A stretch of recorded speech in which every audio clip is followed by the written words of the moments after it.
All right, so now we're moving on to my favorite lesson of the course, which is going to be the chops, showing you how I like to necessarily chop and how I like to arrange my chops. So right now, I already have some chops here, 9 through 15. Sometimes it depends on if I'm sequencing the beat, I'll go ahead and do 1 through 16 and go ahead and chop them all like that. But for pad performing and finger drumming, I want to have some drums and percussion below. So right now, I just have some samples on 9 through 16, right?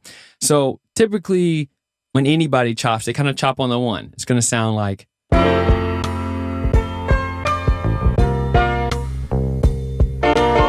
It's typically the easiest way to chop. And there's nothing wrong with that because you're right on the 1, you're right on the beat, and it's kind of hard for you to have an off chop when you do it like that. And let me show you a trick with doing it like that. So of course, you got the main chop where you can just go in order. But the nice thing about having it on the 1 is it allows you to do little tricks.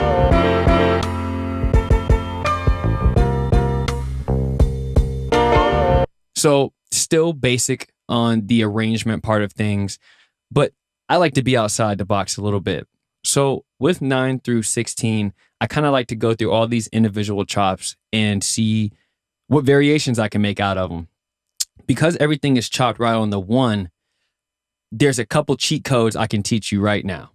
So we got 9 through 12.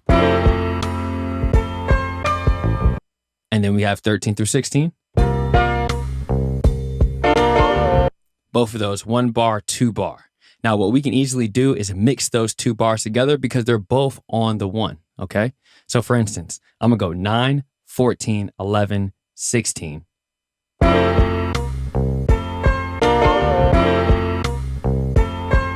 Whole different feel. Now let me try 13, 10, 15, and 12.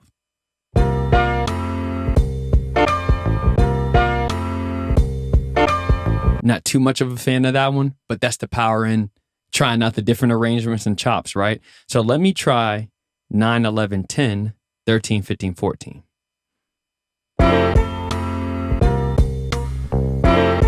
So we got something now.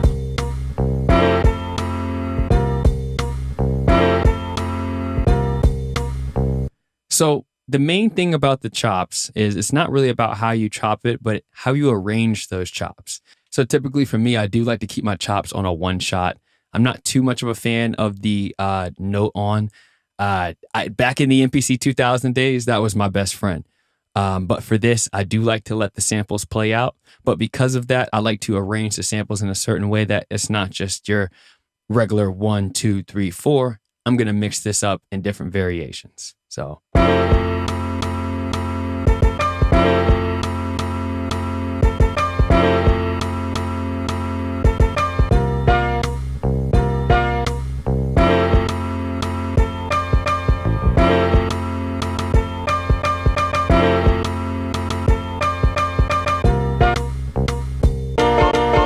Like I said, it's a lot of fun. Definitely my favorite part in it. Make sure when you chop, be different. There's different oohs and ahs, and this is not the main way how you would chop. This is just one way, chopping on the 1. But the fortunate part about chopping on the 1 is you can mix up the arrangements and still have a different sound, and it puts you in a better pocket. With that being said, I'll see you guys on the next one. Peace.